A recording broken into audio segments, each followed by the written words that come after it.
Hi everybody, my name is Sean Caspian here with Geek Street Society at Starfest 2016, and I have the amazing Bob Morley. Do you ever get a stretch? That's a stretch.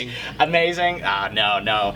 Have you ever watched your own work? I mean, you're awesome, dude. Oh, thanks, man. Thanks. Yeah, I find it hard to watch my own stuff, so really enjoy it. Oh, really cool. enjoy it. So just a couple of questions had for you here today. So we're at a very important juncture in our country right now. Mm-hmm. We're coming to a very important decision that America has to make.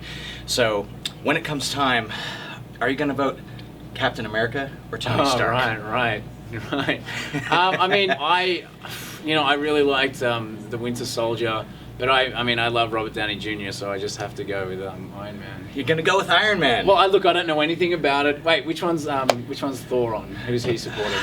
I don't actually know. I've only seen like the clips. I actually don't rightly know which side Thor's on. I didn't see him turn up on either side. I didn't see him But either. I'd have to go with Iron Man. Just have to go with Iron Man. Robert Downey Jr.'s amazing in Tropic Thunder. Just because he's the man. Yeah. He really is. He really is. Okay, cool.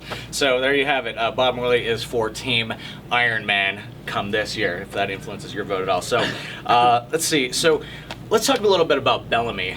So Bellamy in the 100, that's what you're very well known for at this point. So Bellamy, tell me a little bit about his journey, because when we first met him, he was a little hard to swallow, right? Yeah. And we ended up loving him.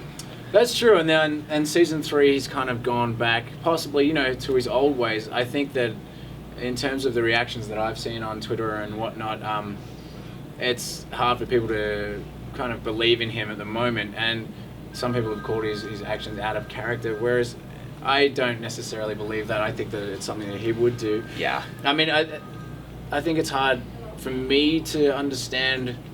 I can understand other people's points of view, but I spend like at least half my year inside this guy's head, and I understand why he's making these decisions.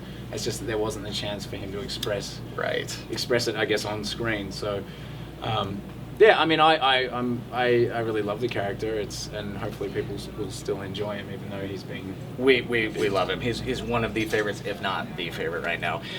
So when he shifted for us, like we kind of got some of the backstory, in season 1 there, about like why he was making some of the choices he was making as a character. Did you know about those choices beforehand in those earlier episodes? Because it was such a committed shift, like from one end of the spectrum to the other. Yeah.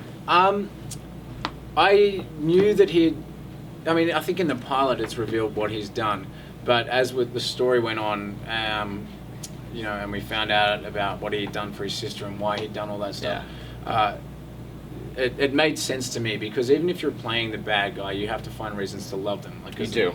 And I always thought that in his heart he was a good guy, but and that it'd eventually come out. But you have to love your character regardless of whether they're good or bad.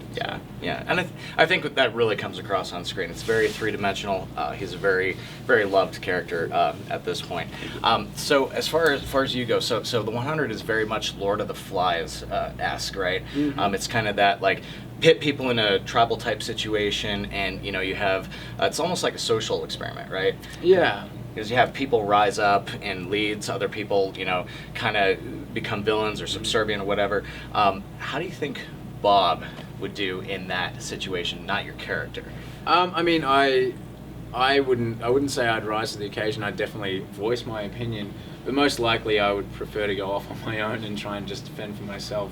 I think Bellamy says a line like, groups make bad decisions, and I think sometimes groups do. Yeah. So the voice of the mob is not necessarily the voice of reason. Voice of the mob and voice of reason are very different. Right. Yeah. Cool. Let's see. How did you get cast in the 100 originally? It was a relatively long process. Well, it was long in the auditioning process, but when I first got the script for Bellamy and I went and auditioned, I already liked the character, and when you like a character, it makes it so much easier to engage and then be interested in it. And then throughout the process, as I went up the ranks from just a read and then casting and then producers, I got to meet Jason Rothenberg and Matt Miller, and they really coached me, and they made me feel comfortable. So Bellamy for me wasn't I kind of fell in love with him immediately, even though he was the bad guy. And this was your, if I'm not mistaken, first role stateside, right? Yes, that's right. And how did that come about? I mean, I just came over for pilot season like most others. I'd been to the States. I came over in 2008, and then 2010, and then 2013. I wasn't going to come back, and then you know, my American manager, convinced me to come back and give it a shot, and yeah, that's just kind of how it happened. Very cool. Yeah. Very cool. Let's see. If you had any other show you could be in, or any other role you'd take, what would be ideal for you? If it was like one from the past, I'd probably choose to be in The Sopranos. Sopranos. Yeah. Wow. And now, I mean, I don't watch a great deal of TV at the moment, but there is one show that I really enjoy called Happy-ish with Steve Coogan. Okay. Yeah, and I'd like to be on that. Very cool. Yeah. Bob, thank you so very much for your time today. Cheers. This is Bob Morley. I am Sean Caspian here today with Geek Street Society at Starfest 2016. Thank you so much for spending some time with us today. Yeah, no worries. Appreciate you, brother. Cheers.